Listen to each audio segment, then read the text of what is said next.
He was born into crushing poverty in the slums of Paris. His mother washed clothes for pennies, her hands permanently stained and cracked from lye and cold water.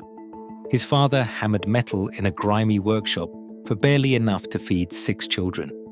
At age 10, when other children from wealthy families sat in classrooms learning Latin and mathematics, Louis-François Cartier was sent to work 15 hours a day in a jewelry workshop, where the foreman kept a whip hanging on the wall as a reminder of who held power. You would think a boy who started life as the son of a washerwoman, denied education, beaten for mistakes, could never build anything remotely connected to luxury or prestige, right? Well, Louis-François Cartier would go on to create a jewelry house that would dress kings and emperors across 3 continents. His company would become so legendary that King Edward VII of England proclaimed Cartier the jeweler of kings and the king of jewelers. The brand would create the most iconic wristwatch designs in history. It would pioneer the use of platinum in jewelry. It would become the supplier of choice for Russian czars, Indian maharajas, and American industrial titans. And Louis-François did it all starting from a tiny workshop on a back street in Paris, with nothing but ambition and an eye for beauty that poverty could not extinguish. By the time Louis-François died in 1904, his name adorned jewelry that graced the necks and wrists of the most powerful people on earth. Today, Cartier operates over 200 stores in 125 countries, with annual revenue exceeding $6 billion and a brand valuation of over $12 billion. Not bad for a washerwoman's son.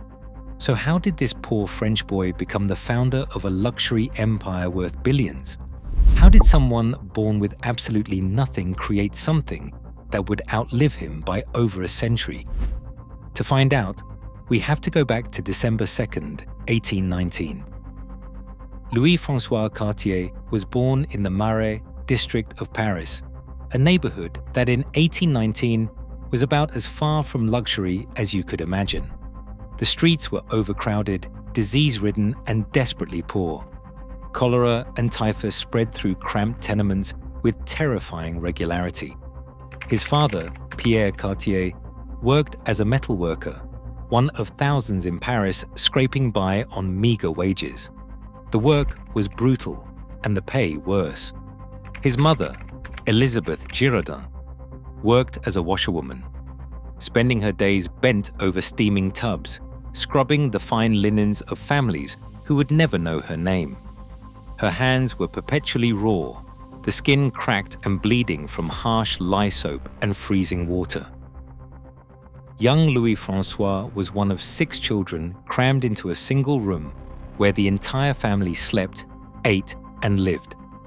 Money was so tight that basics like adequate food and warm clothing were luxuries. Going to bed hungry was normal. Winter was particularly brutal. With no money for proper heating, the family huddled together for warmth, burning whatever scraps they could scavenge. But here is what made young Louis-François different. He was hungry for knowledge, for understanding the world beyond the Marais. He would stand outside school windows, listening to lessons he was forbidden from attending. He taught himself to read by studying discarded newspapers. He understood that education was the only ladder out of poverty. However, his dreams of formal schooling would be crushed. His parents couldn't afford to keep a healthy boy out of the workforce. When Louis-François was barely 10 years old, his father secured him an apprenticeship with a master jeweler named Adolphe Picard. It seemed like an opportunity. It was actually closer to hell. The workshop was brutal in ways that would shock modern sensibilities. Picard ran his operation with an iron fist. The apprentices, mostly young boys, worked 15-hour days in dim, cramped conditions. In winter, boys worked with fingers so numb they could barely feel the delicate tools. In summer, the space became suffocatingly hot, thick with metal dust. And that whip hanging on the wall. Picard used it liberally. Drop a tool, whipped. Work too slowly, whipped. Many boys broke under these conditions, but Louis-François possessed something that poverty couldn't steal and cruelty couldn't break: an extraordinary eye for beauty and an iron will to survive.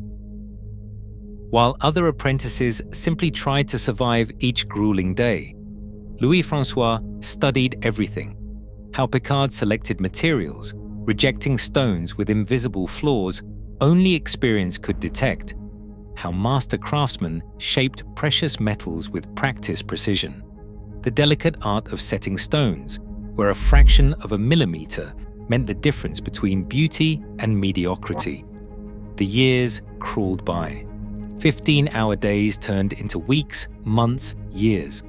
While wealthy boys his age were finishing their education, Louis-François was bent over a workbench, his eyes straining in poor light. Every indignity was teaching him the jewelry trade. And crucially, Louis-François didn't just learn the mechanical skills. He developed an instinct for what made pieces special, what made customers stop and stare, what transformed ornamentation into objects of desire. By his early 20s, Louis-François had become one of Picard's most skilled workers. His eye for quality was becoming legendary. He could spot a flawed stone faster than jewelers twice his age. He understood not just how to make jewelry, but what made pieces sell. However, skill didn't equal freedom. He was still barely surviving, still watching his master grow wealthy from work Louis-François was increasingly creating. The injustice burned in him. He was making beautiful things for beautiful people, creating objects worth more than his family would earn in a lifetime, and he was still going hungry. In February 1840, at 20 years old, Louis-François married Antoinette Guermont-Pré. A year later, their first child, Alfred, was born. Now he had real mouths to feed, a family depending on him. The pressure was crushing. He was making money for Picard, creating pieces that sold for substantial sums, but his own family was struggling in the same tenements, facing the same desperate poverty he had known as a child. The years from 1840 to 1847 were grinding. Louis-François worked himself nearly to exhaustion, trying to save every possible franc. He watched other apprentices give up and settle into lives of quiet desperation. But Louis-François was different. He was waiting, watching, looking for an opportunity that might never come. But then, in 1847, something remarkable would happen. Something that would change everything. Something that would require Louis-François to bet everything he had spent years saving, to risk his family's future on one impossible gamble. But then, in 1847, something remarkable happened. Something that would change everything. Adolphe Picard, now aging and increasingly tired of the demands of running a workshop, made Louis-François an offer. He could take over the workshop on Rue Montorgueil. The building, the tools, the clientele, the Picard name and reputation, everything Picard had spent decades building. It was not a gift. It was a business transaction. Picard wanted money for his retirement. Louis-François would need to purchase the workshop outright, and at 27 years old, with 2 young children, another on the way, and virtually no savings despite years of brutal work, this seemed impossible. The asking price was more money than Louis-François had ever handled in his life. Most men in his position would have laughed at the idea. They would have declined politely, played it safe, and continued working for wages until someone wealthier, someone with family money or investors, seized the opportunity. Louis-François Cartier faced a choice that would define not just his life, but the lives of generations to come. He could play it safe, continue as a skilled worker, and maybe eventually save enough to open a small workshop of his own in 20 or 30 years. Or he could bet everything on himself right now, risk complete financial ruin, and potentially drag his young family into even deeper poverty if he failed. On that day in 1847, he took the biggest gamble of his life. Somehow, through a combination of savings, loans from family, and possibly borrowing against future earnings, Louis-François scraped together enough money to meet Picard's asking price. The details of exactly how he financed this transaction are lost to history. What we do know is that it required him to leverage everything he had, everything his wife had, likely putting the family in debt that would take years to repay, even if the business succeeded. And with that purchase came a decision that was equally bold. He didn't keep Picard's name. He didn't maintain the established brand that customers already knew and trusted. Instead, Louis-François put his own name above the door. A new sign, freshly painted, Maison Cartier. Think about the audacity of that for a moment. A former apprentice, a man who had been whipped as a boy, whose mother still washed clothes for survival, was declaring to the luxury market of Paris that his name, the Cartier name, was worthy of standing alongside established houses that had served aristocrats for generations. The first months would be absolutely terrifying. Every morning, Louis-François would wake up with the weight of his decision crushing down on him. He had a workshop, yes, but he also had massive debt. He had freedom, yes, but he also had the very real possibility of failure staring him in the face every single day. And the competition was fierce. Paris in the late 1840s had dozens of established jewelry houses. Bapst served the royal family. Sauvignon had wealthy clients across Europe. Boucheron was building a reputation for innovative design. These were not just competitors.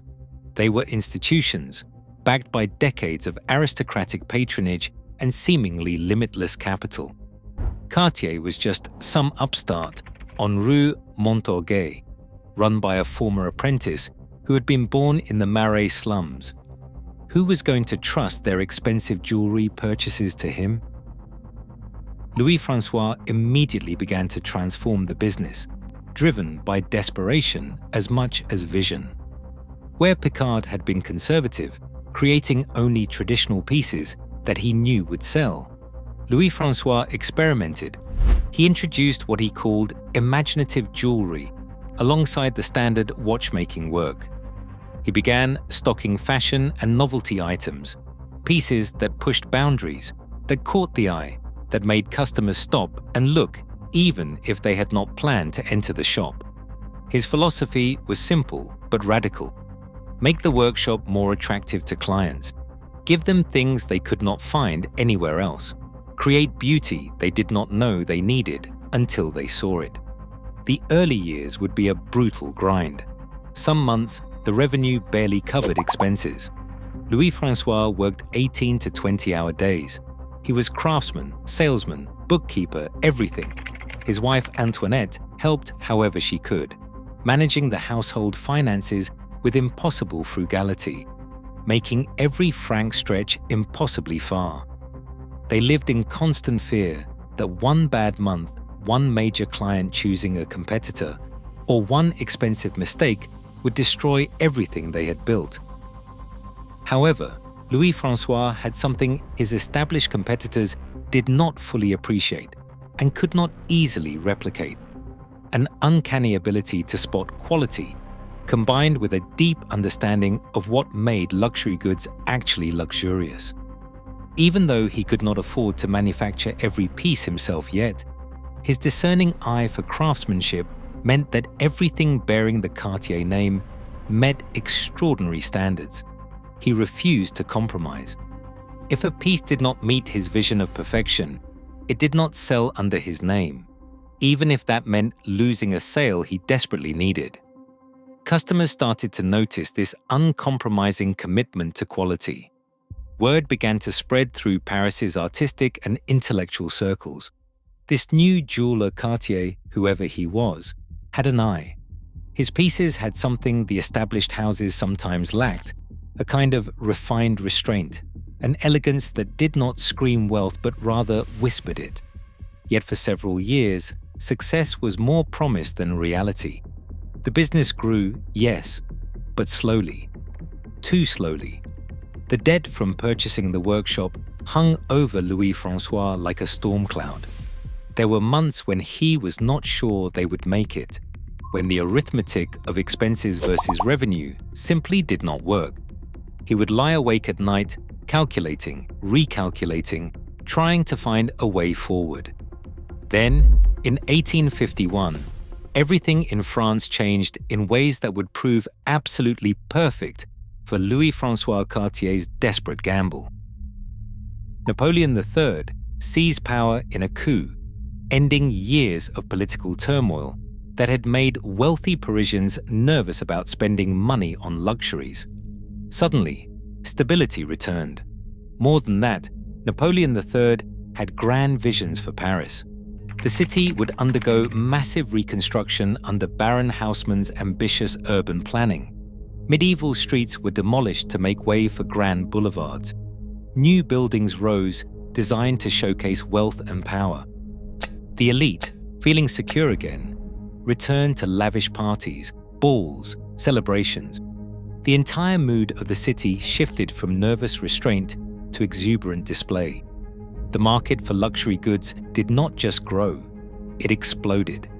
Wealthy families who had been quietly hoarding their money suddenly wanted to spend it, to show it off, to demonstrate their status through the most visible means possible: jewelry, fashion, art, opulence. For someone positioned in the right place at the right time, this was an opportunity of a lifetime. In 1853, seeing this shift and understanding its implications, Louis-François made another bold, risky move. He relocated from Rue Montorgueil to the Boulevard des Italiens, then the absolute epicenter of fashionable Paris. This was not just moving to a nicer neighborhood. This was moving to the most expensive, most visible, most prestigious location in the city. The rent was multiple times what he had been paying. The risk was enormous. If he could not attract enough high-end clients to justify the astronomical costs, he would be ruined. But Louis-François understood something crucial.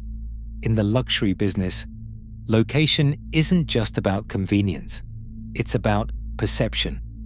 Being on the Boulevard des Italiens sent a message that Cartier belonged among the elite, that this was a serious house worthy of aristocratic patronage. It was a declaration of intent, a bet that he could succeed at the highest levels. And then came the breakthrough that would transform his family's fortunes forever, that would validate every risk he'd taken, every impossible gamble. In 1856, Princess Mathilde, the cousin of Emperor Napoleon III himself, walked into Cartier and made a purchase. One purchase. That was all it took. You see, in Paris in the 1850s, aristocratic endorsement was everything. When Princess Mathilde became a Cartier client, she didn't just buy jewelry. She gave Cartier her implicit seal of approval. Other members of the royal court noticed. If it was good enough for the emperor's cousin, it was certainly good enough for them. By 1859, Louis-François moved again, this time to an even more prestigious location. But more importantly, Empress Eugénie herself, the wife of Napoleon III, became a Cartier client. The same boy who had been born to a washerwoman was now creating jewelry for the Empress of France. This is where Louis-François showed his genius for relationship building. He became friends with Charles Frederick Worth, the legendary fashion designer who was revolutionizing haute couture. Worth allowed Cartier to display pieces in his showroom window, giving Cartier access to European aristocrats and visiting American heiresses. It was brilliant cross-marketing before the concept even existed.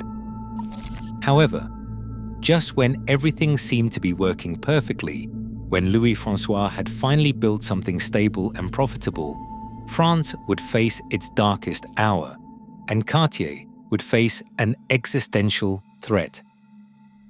In July 1870, France declared war on Prussia. French military leaders, drunk on overconfidence, assumed this would be a quick victory. They were catastrophically wrong. By September, Napoleon III himself had been captured at the Battle of Sedan. The Emperor of France was taken prisoner. The Second Empire collapsed overnight. Paris fell under siege. Prussian forces surrounded the city, cutting off all supply routes. Food became scarce, then rare, then nearly impossible to find. Parisians resorted to eating rats, cats, even zoo animals. The siege lasted 4 brutal, desperate months. For Louis-François and his son Alfred, who had joined the business in 1873, this was potentially a death blow to everything they had built. Their entire clientele was fleeing, being ruined, or dying. The luxury market did not just contract, it vanished entirely. Nobody was buying diamond necklaces when their children were starving. Cartier's workshop, which had been thriving just months earlier, ground to a near-complete halt. Employees had to be let go. Bills went unpaid. Everything Louis-François had worked for over 2 decades seemed on the verge of being destroyed by events completely beyond his control. But they survived.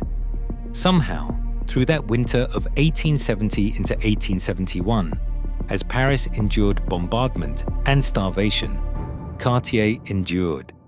They kept the doors open, even when there were no customers. They maintained their standards, even when it seemed pointless. When the war ended in January 1871, France faced massive reparations and economic devastation. The national mood was one of defeat and despair. Yet from that chaos would emerge something remarkable. Paris, determined to prove it had not been broken, would transform into the Belle Époque, the beautiful era. The city became a magnet for artists, intellectuals, and the newly wealthy from around the world. Cafes buzzed with conversation, cabarets filled with music, and the demand for luxury, for beauty, for objects that proclaimed one had not just survived but thrived, exploded. In 1874, Louis-François officially handed control of the business to his son, Alfred. By this point, Louis-François was 55 years old. He had transformed a small workshop on a back street into a respected jewelry house serving the elite of Paris. But the real explosion of Cartier's global success, that would come from the next generation. Alfred Cartier expanded the business brilliantly, but it would be his 3 sons who would turn Cartier into an international empire. Louis, Pierre, and Jacques Cartier, the grandsons of that poor boy from the Marais, would establish branches in London, New York, and Paris, creating a truly global success and a luxury brand that stretched around the world. Louis Cartier, working from the Paris headquarters after joining the business in 1899, would become the creative genius of the family. He didn't just make jewelry and watches, he redefined what they could be.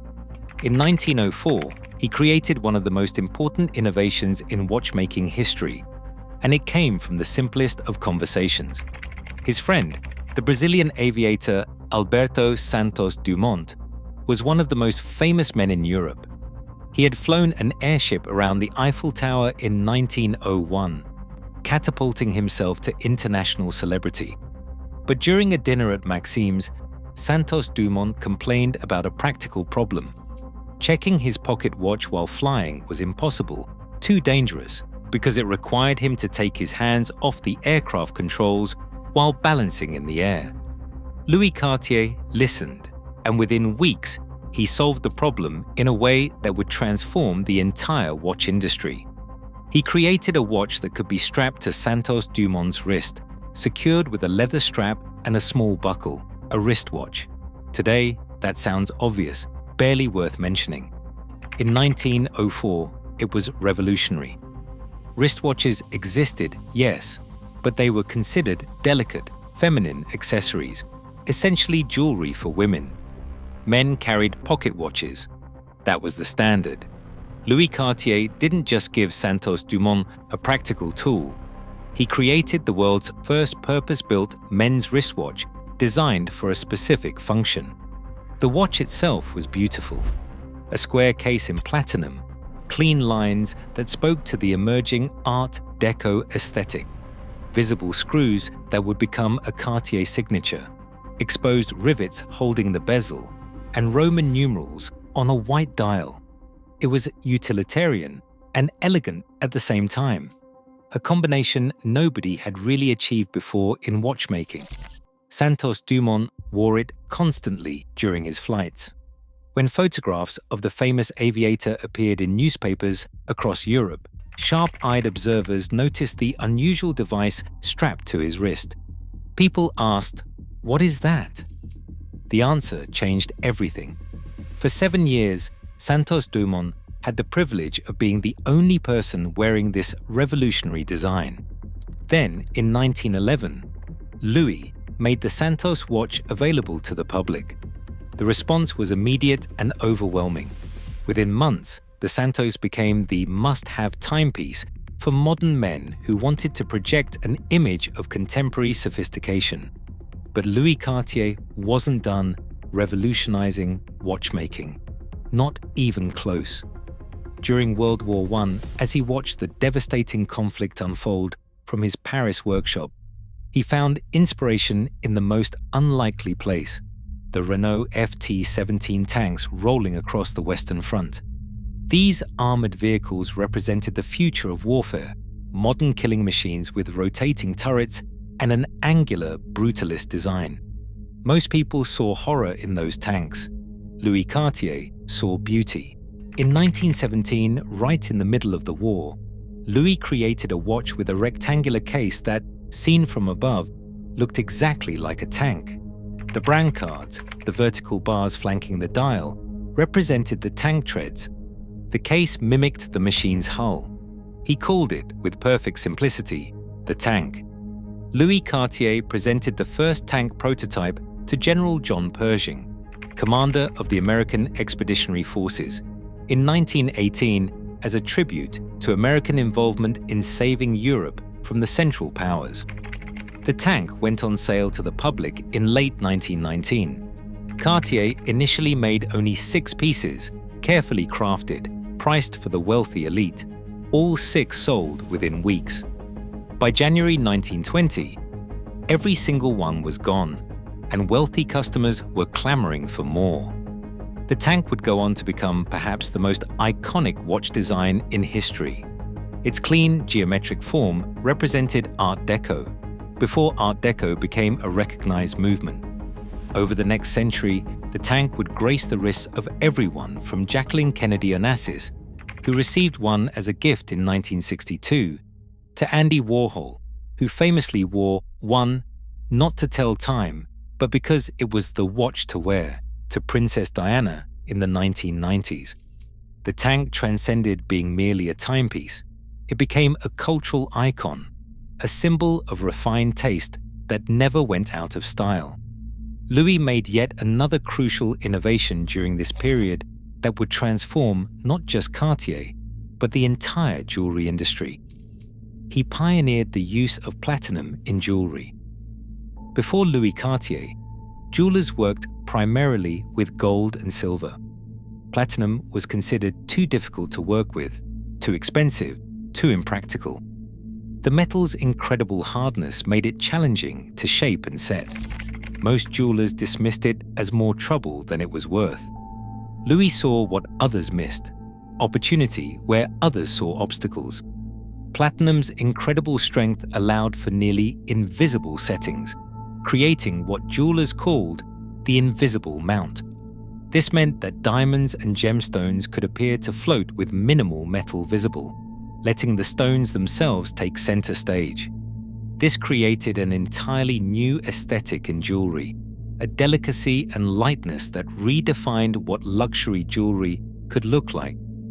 The innovation won Cartier aristocratic clients across Europe who wanted pieces that looked different from their mother's heavy gold jewelry. Jacques Cartier, operating from London, would become crucial to expanding Cartier's royal connections. Under the reign of King George V and Queen Mary, the London workshops boomed with royal and aristocratic commissions. Jacques also traveled extensively to India and the Middle East, buying gemstones and pearls directly from sources, cutting out middlemen and ensuring Cartier had access to the world's finest materials.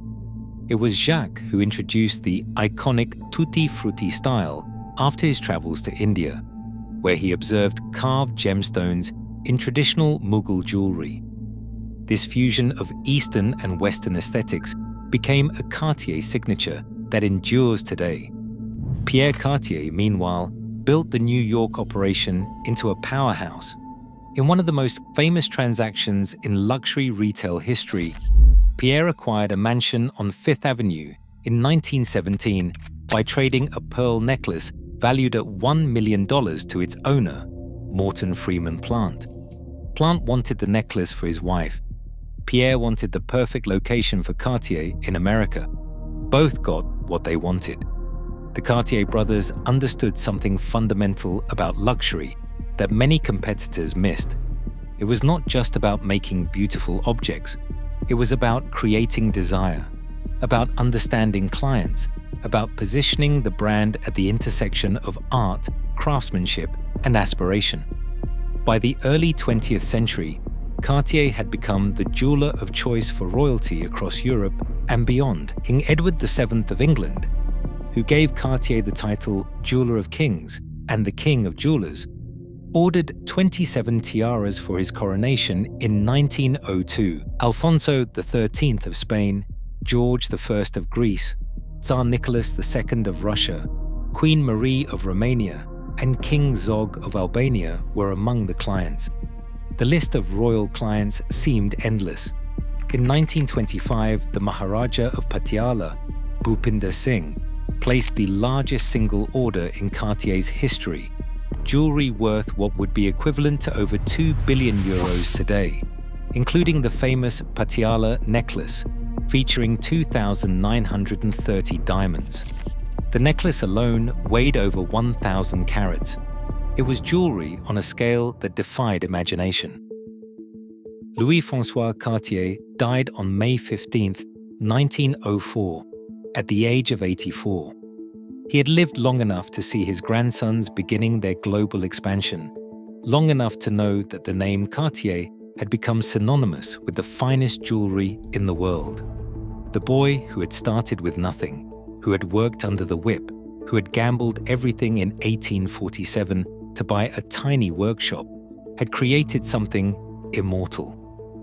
His grandson Louis would continue until his death in 1942. The three Cartier brothers ran the business until the 1940s, maintaining family control for nearly a century. In 1964, the Cartier family finally sold the business. It would eventually become part of the Richemont Group, a Swiss luxury conglomerate. Today, Cartier operates over 200 stores in 125 countries. The brand is valued at over $12 billion. Annual revenue exceeds $6 billion. But here's what's remarkable when you consider Louis-François Cartier's journey. None of this was inevitable. There was no reason a washerwoman's son should have succeeded. Every factor was stacked against him. Born into poverty, denied education, forced into brutal apprenticeship, no capital, no connections, no advantages. What he did have was an unshakable belief that he could create something beautiful, something valuable, something that would outlast him. He had the courage to risk everything when the opportunity came. And he had an eye for excellence that poverty had never dimmed. Louis-François Cartier proved that luxury isn't about where you start. It's about the standards you set, the quality you demand, the vision you pursue relentlessly, even when every rational voice says you should quit. His story is proof that in business, in art, in any field, pedigree matters far less than passion, connections matter far less than competence, and a privileged beginning matters far less than an unshakable determination to create something exceptional. Today, when someone buys a Cartier watch or piece of jewelry, they are not just buying precious metals and stones. They are buying into a legacy that started with a 10-year-old boy working under a whip who refused to let his circumstances define his limits. They are buying into the dream of Louis-François Cartier, the poor French boy who looked at a tiny workshop on a back street and saw the foundation of an empire. And that empire, built on beauty, craftsmanship, and impossible odds overcome, continues to set the standard for luxury over 175 years later.